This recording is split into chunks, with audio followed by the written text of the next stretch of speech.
We're going to look at ellipses in this section. Two forms for ellipses. Standard form for the equation kind of looks like the equation for a circle, except for it's set equal to 1 instead of the radius. And you have fractions here, and the fractions come from making this right-hand side equal to 1. So we're going to look at how an ellipse is formed, and in class we would have done this. Tape a piece of string to your desk. So this is where the tape would go, right at these 2 points called F1 and F2. And you take your pen, and if you kind of stretch that string out and you follow that path that the pen would make with the string there, the shape that this is going to form is called an ellipse. And the length of this string, let's see if we can make this work here. So the length of this string is always going to be the same. You're not adding string or taking string away as you sweep this pencil around here. So these two lengths from F1 to the pencil point and from F2 to the pencil point, those two things together are always going to be the same value. You can see that sum is 10. Here it is right here. All right, you can see the lengths of those two strings changing. One's getting bigger, one's getting smaller, but together they're always adding up to this 10. So the length of that string, we're going to call that a value of 2a.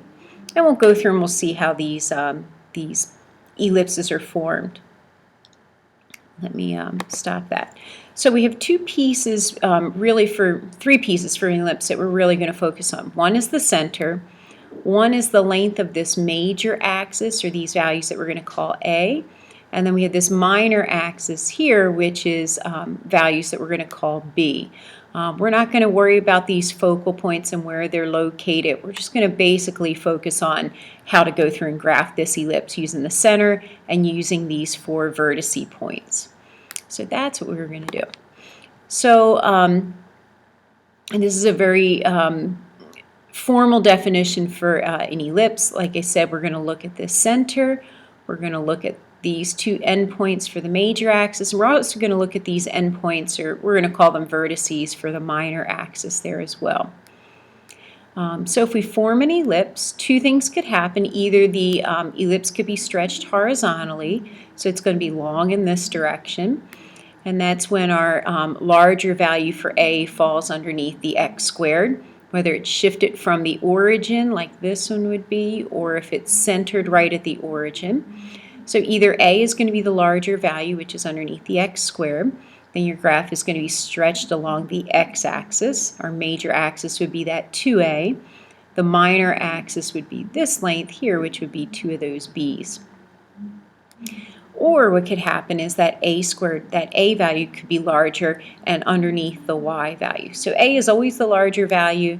Either the larger value would be underneath the first term, which would be the x term, or it'll be under the second term, which is the y term. If it's under the y term, you're going to be longer along the y-axis. Plot the center. So that's what we're going to do to go through and graph these. Is we're going to plot the center, we'll plot the vertices, and we'll connect this. You can ignore the directions in the book there. So if you look at this first one here, we have x squared over 9 plus y squared equals 1. So if I go through and I think of this in terms of my standard form for the equation of an ellipse, let's see, let me make that b squared. So if I go through and I figure these values out, my value for A would be 3, or plus or minus 3, square root of this first term.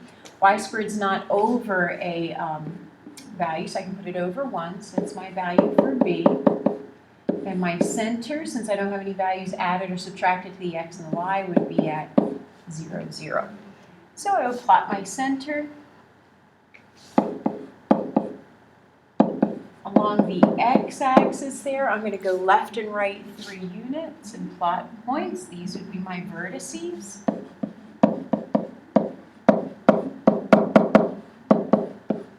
And then from that center point there, I'm going to go up and down my value of 1 for my b value. Hang tight. There we go. And then connect these values here to form an ellipse.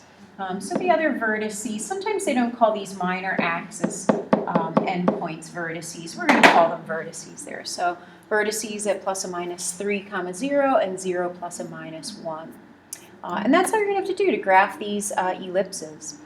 So something different that might happen in the second example here, our center is no longer at the origin. It's shifted off of the origin at that value of -2 and +5. And then our values for A, so now this time, my A squared value, my A value is underneath the Y value. The larger one is underneath the Y. So my A value is going to be plus or minus 7. My B value would be plus or minus 3. So this is going to be stretched vertically. It's going to be longer up and down instead of sideways there.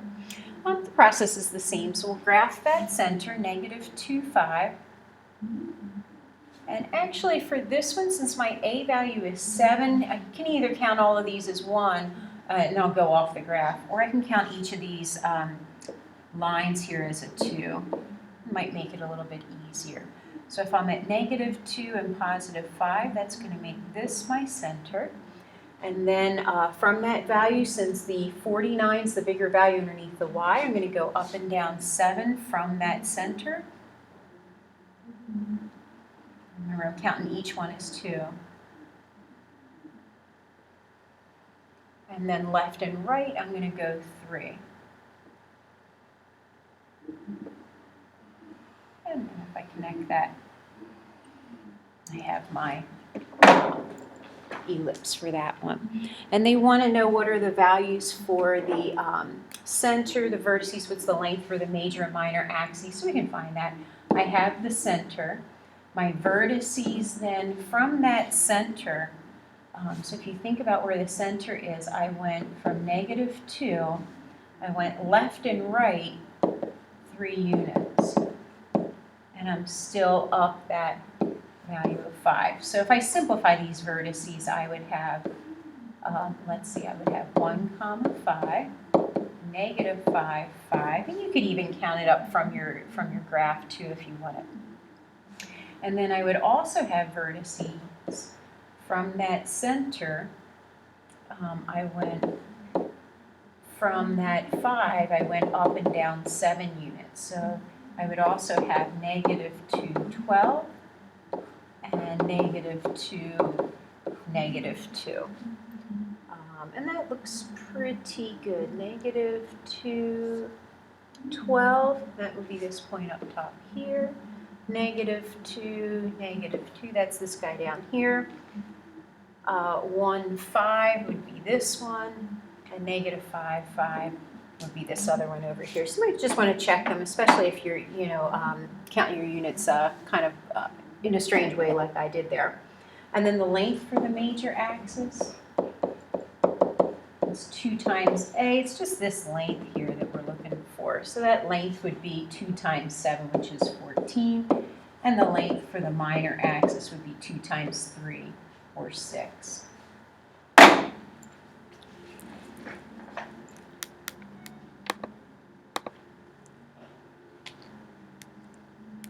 All right, and if you look at this next one down here, some numbers are a little bit trickier for this one, but it's the same idea here. So if we find the center to start, let's see, the center would be at -3, +2. This one's going to be stretched vertically again as well because that value is 16 is larger than 12, so my A value would be plus or minus 4. My B value would be plus or minus square root of 12, which is 2 root 3. And think about it, square root of 12, it's smaller than root 16, it's bigger than root 9, it's about 3 point something. Okay, so approximately 3 and a bit as you go through and you graph these. So I would start by graphing it, and then I can go back and find the vertices and that sort of thing. So -3, 2 is my center. And I'm counting by 1 for this one here. Right, and then I'm going to go, since underneath my x is my square root of 12, which is about 3.5, so along the x-axis there, or left and right, I'm going to go 3.5.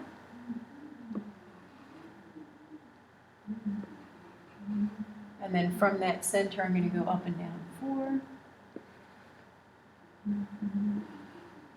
Sorry, calibration's off a little bit.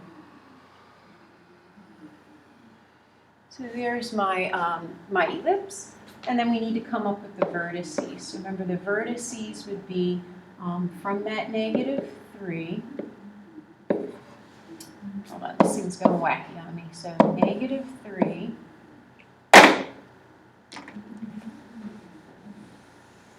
Technical difficulties. All right, try one more time. There we go. So from my center of -3, we went left and right, that 2√3 value, and we were up 2 units. And that I can't simplify, so I can leave that for my my vertices for my minor axis. And then the vertices for that major axis from -3 and +2, we went up and down our A value, which was 4. So this I could rewrite as -3, 6, and -3, -2 for those vertices. All right, and then the last one we're going to look at, I think the last problem, just one problem I think in your homework that was like this example 4, where they give you the equation, but it's not quite set up correctly. So we want to put this in that standard form to start, which means it needs to equal 1. So if it has to equal 1, we have to divide everything by 36. So that would give me x squared over 9. Y squared over 4 equals 1. And now it's the same problem that you had before. The center would be at 0, 0.